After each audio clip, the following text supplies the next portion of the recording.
don't think you're going to get anywhere with Lambert.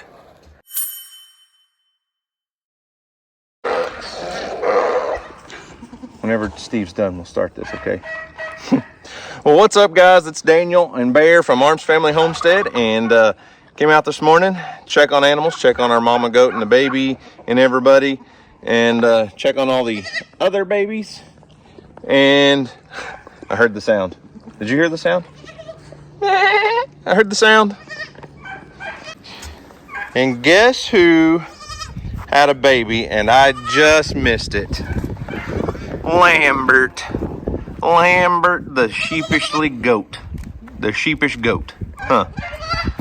Lambert had a baby and it looks just like her. Did you only have one? Is that all you're gonna have? I mean, I just missed it. They're still afterbirth on the ground. And you can see this little baby is up and moving and a lot bigger than our last little newborn from that new mom. Oh, yeah? This one's just brand new, but you can tell so much more energy, so much more lively than that little black baby. We'll go check on it in just a minute, but this one definitely is not going to have a hard time figuring out how to nurse. Look at that. Brand new baby. Nope, that's not it. Keep going back.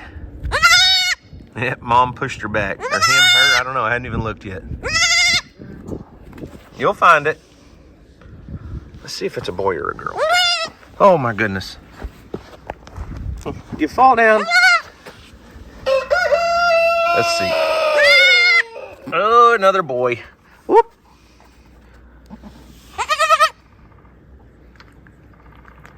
That's what a baby goat's supposed to do. As soon as they're born, get up, get cleaned off, and start trying to nurse. There's a big difference in this one and our little black problem child we've got right now. Huh, here, turn around. There's where you're looking for. Oh, no, you missed it. All right, Lambert, I'll leave you alone. So that's what we're looking for. When a doe has a kid or multiple kids or whatever, they should get them cleaned off, baby stand up, and start trying to nurse. And you can see a lot more energy in that baby. So let's check on this one. Hey, little mama. Y'all doing all right in here? I see you've got some help. You letting that mother hen help you? How's our little black baby?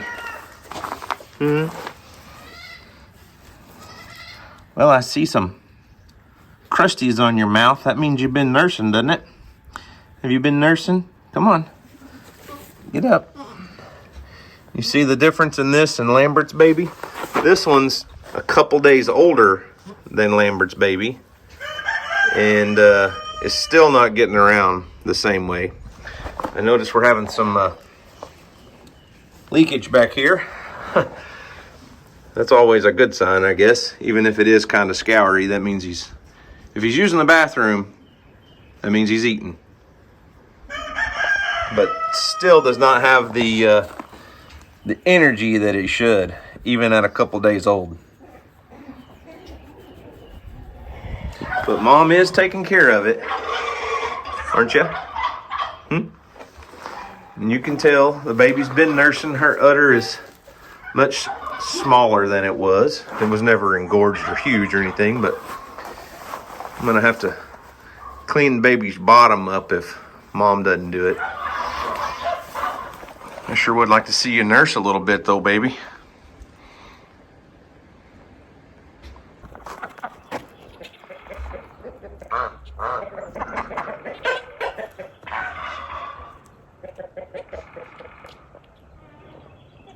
That one's not having any problems for sure. And it's just a few minutes old.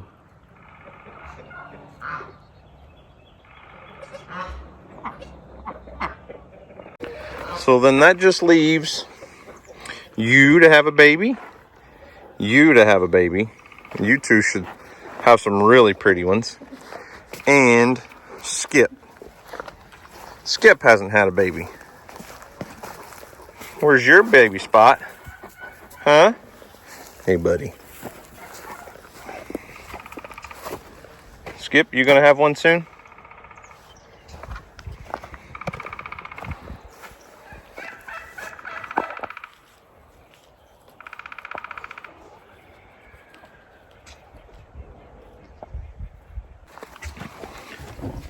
There's Spots, baby. You doing all right? Well, I'll leave you alone. All right. Bear, you think Lambert's gonna have another one? She might. That one's not very old. She could definitely have another one. I hope she has twins. Lambert, you got another one in there?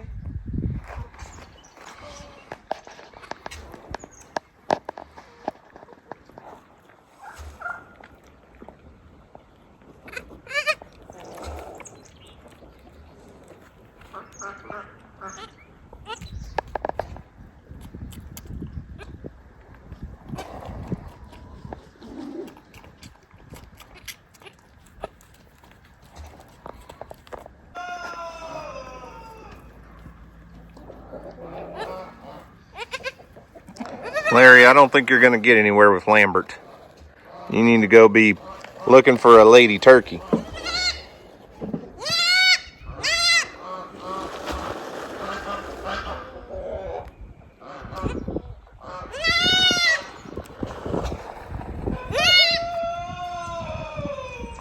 All right, Lambert. I'll leave you be. You take care of your baby, okay? You're a good mom, doing a good job.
So if you missed the video a few weeks ago about this equipment shed, I had a company come in and put this up for me, and they did an excellent job. It's a 30 by 50 equipment shed made by Wolf Barnes. It was built by Wolf Barnes in Tahlequah, Oklahoma, northeast Oklahoma. And I'm just now getting around to come back in and smoothing out the gravel, because when those guys came in, you know, we had somewhat leveled out a pad, not completely level, but just level enough, and then brought in all of our gravel and stuff. And then when those guys used their auger to drill all the holes, well, they pulled up that heavy clay dirt on top of my fresh clean gravel. So I've just had the skid steer out here today, kind of moving things around, trying to get rid of some of those mud piles, because obviously this is going to be a 3-sided barn forever. We did put a 6-foot overhang off the front so that, you know, it would stop some of the rain from going in under the front. And like I said, it's really only actually technically 24 feet deep here, but with that 6-foot overhang, that gives me 30 feet. And this is just, like I said, an equipment shed. A few people were concerned about the walls not going all the way to the ground, but as you can see, I'm going to use to store skid steer, the Cotto excavator, tractors, and some you know, implements and things. Most of my farm implements will just stay out here on the ground. They're made to handle that, but something like a disc mulcher or something that's got some hydraulic lines, we can back under here, park it under here, you know, a trailer, welding trailer or something. But one of the things we did were these concrete permacolumns, and a lot of people said those really weren't necessary, and I do agree. You can put a plastic sleeve on a wooden post or do it a lot of different ways. I typically build everything out of metal, out of steel frame, and this was, I don't know, I just didn't want wooden posts in the ground. So these are like 4 feet down in the ground, concrete permacolumns with steel reinforcement inside of them and stuff, and then we concreted those in the ground with about, each one of them has, I believe, 3 bags of concrete around it, and then they're secured to the post with some big lag bolts. But the main reason is because the back of this barn, and well, I mean really all of the soil here in this area, but the back of this barn is right next to this ditch, this drainage ditch. You guys saw me clean it out a while back. You can see there's water standing up there. So this area stays really, really moist, really wet, and this ground's really heavy clay, and I just didn't want wooden posts sitting in moist soil. And a lot of folks were really concerned that I put the back of the barn, back of the shed, too close to this ditch, and I don't think it's ever going to be a problem. I left several trees because those roots hold the dirt back, and 12-foot walls with no gutter on top on the roof, so when the water comes rushing off the roof, most of it's going to land, you know, far enough out into that ditch. It's not going to flood back up under there. So anyways, huge thank you to Wolf Barns. They put a little sign up there for me. Wolf Barns. I think this is going to be an incredible addition to the property. Good place to store equipment out of the elements, because I mean, when you invest in equipment like this, it really needs to be stored under a roof, and it'll just last a lot longer, hold up a lot better if it's stored under a roof. Wouldn't you agree there, Charlie? Do you think it's important to store your equipment under a roof, buddy? Hey, Charlie. What? You need to clean my boot off or something? There's nothing there for you.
I mean, I'm only kind of sorry. I was supposed to be moving all of my implements and attachments, and how do you hook up to something like that and not go use it? I'm telling you what, I'm getting the itch.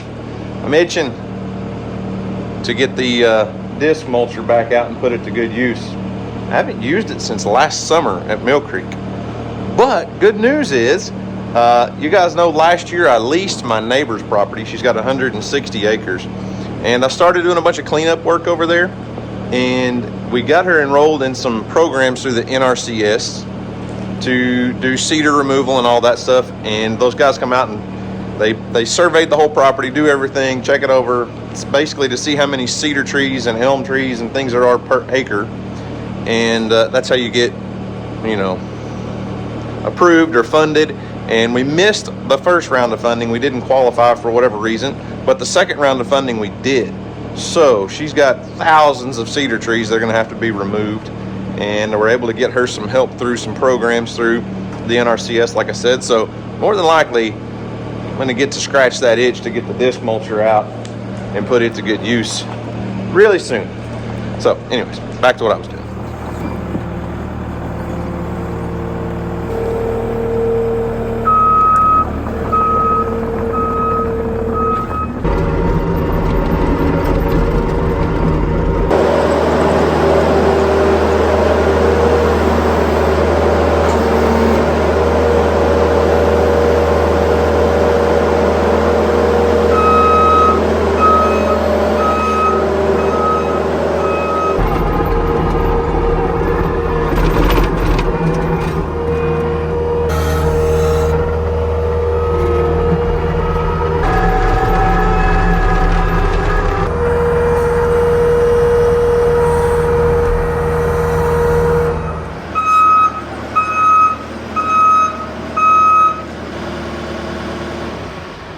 Well, as you can see, I've got a lot of stuff moved around today, and one thing my wife has been requesting is to get a lot of the inventory moved away from up by the house, and I totally understand. One of the things that that I enjoy doing on, you know, social media content creation is testing out different equipment. And I've been very fortunate, very blessed over the years to work with some really good companies like Cotto and TYM and Ironcraft and all these companies that you guys have seen us partner with over the years, that it builds up a lot of inventory. I have a few implements that I'm thinking about selling. I've got a wood chipper that, I mean, since you've got this, it's really hard to hook a wood chipper up to the tractor and feed limbs into it and make wood chips one limb at a time when you've got a skid steer disc mulcher that'll just mulch it all up, as you guys saw. So I don't really use, I enjoyed using the wood chipper, but over the years you understand I've kind of upgraded equipment, upgraded things, and the wood chipper is just not something I use a lot anymore. But a while back when Carl Buchanan was here dropping off pecans, he said, "Do you like that wood chipper?" I said, "Yeah." He goes, I've really been thinking about getting one because we have to trim pecan trees constantly. Every year they have to trim trees, and then all the limbs are on the ground. They have to go back, pick them all up, and then haul them off and burn them. He said, if I had a wood chipper, that might be perfect. Trim the pecan limbs right where they're at, feed them right into the chipper, throw the chips on the ground right by the trees, turns into mulch, fertilizer for the pecan trees, and, you know, just a perfect cycle. So I think I may take that over to them and let them test it out a little bit and see if it's something they're interested in purchasing. I mean, it's a great wood chipper. It just sits there. So I've got a few implements I need to sell that we've tested out over the years, and, you know, I don't know, figuring things out. And either way, I enjoy it. I love it. And I'm really looking forward to getting some other implements to put on this Cotto mini excavator and test out like maybe a flail mower on the front of an excavator. I think that'd be really cool. Hey, Charlie. You been supervising me? You been a good supervisor? Have to take a break, huh? It's about lunchtime. Is that what you're saying? I need to go get some lunch? Don't fall asleep on me now. Let's fix your hair. We gotta make sure you look good for the donkey girls, right? Gotta be styling. What's up, Phoebe? What you been doing? Nothing. And everybody's screaming. So one thing I've been thinking about doing and planning on doing, because we do have, you know, quite a few animals on grass in here, is I need to thin out some of these trees. And like this right here is a perfect example. This is a pecan tree that will never produce pecans, and it's pretty well starting to rot out at the bottom. It leans over, but if I take that down, we could get some firewood. And not that we need a bunch of firewood right now, but you can just see there's a lot of trees like this one right here. That cluster of those are pecan, but just leaning over, doing nothing, not really going to produce anything.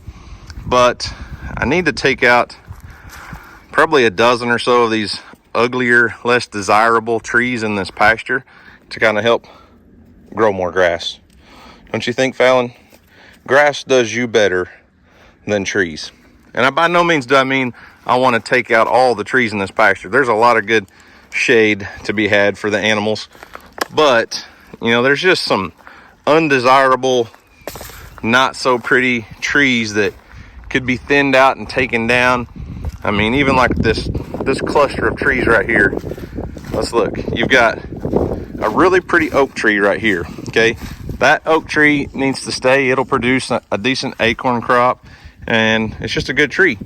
But then you got this cluster, and I have no idea what's going on here, but that's a pecan that forked out at the ground, and that side of it is just really kind of leaning over into no man's land. And then there's an elm tree that grew up. Looks like there used to be a fence or something tied to that tree, but that elm tree is just grown up there that does nothing to help the pasture, to help the animals or anything. So, you know, you hate to cut down a bunch of trees, but there's just a lot of I don't want to call them junk trees, but undesirable and not really good for anything type trees in this pasture that could be taken down and allow more grass to grow in here. Come here. Come here.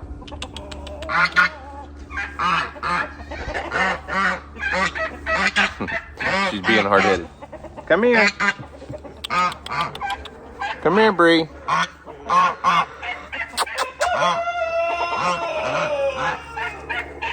Hey, Bree. You gonna let me pet you today? I know you are. Hey, girlfriend. Look here. Easy. Good girl. Good girl, Bree. Why you turn your butt to me? Why you turn those kicky parts to me? That's why.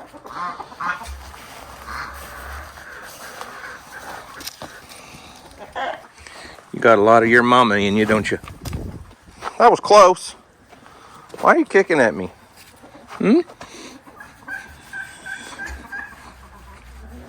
Good girl. Ow! That hurts. You kicked my finger.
Well, Lambert, just one baby this year, huh? That's okay. I ain't mad at you. One little white, healthy baby boy.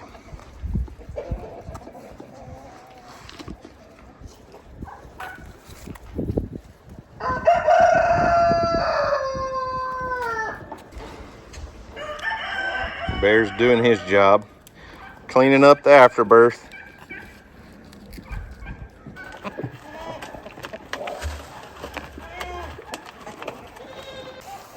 Hey, donkeys. Let me feed Charlie. I got y'all a bucket of feed today too, so just hang on, chill out. I'll feed y'all too, okay? You act like poor old mistreated donkeys that don't ever get any love. And that's just false. Last bite there. I've got it scattered everywhere else. Everybody's got plenty to eat. Problem is, Farrah and Phoebe are bullies and don't like to share. Ain't that right? So we scatter food all over the place. Everybody gets plenty to eat, including little Reba. Y'all hear Bree? That was Bree braying. Can you do that again, Bree? No? Okay, good talk. Charlie, are you feeding the turkey some scraps? Everything you drop, the little turkey hen picks up. Excuse me, I need to get through that gate, okay?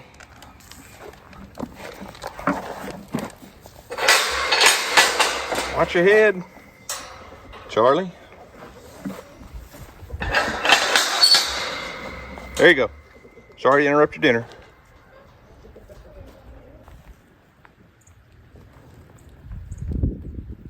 Show me your good side there, Larry. You trying to impress Linda? I think she's impressed, man. I'm impressed with you. You look awesome, dude. Yep, Linda looks impressed too.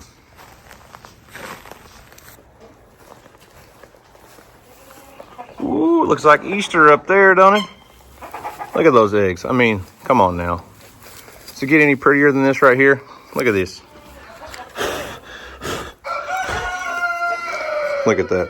Fresh, homegrown, free range chicken eggs. In all different colors.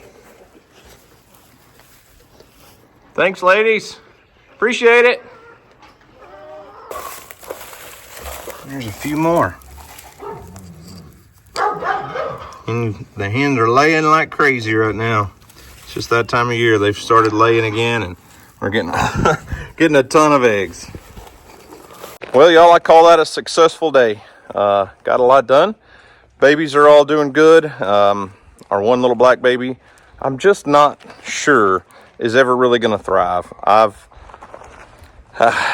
been keeping a close watch on it. It's what, I guess three-ish days old now, and it's really just not wanting to take off. And it's nursed. I've given it some colostrum and some electrolytes and minerals and things to help give it a little boost, but the mom's taking care of it. I feel like it's a failure to thrive situation.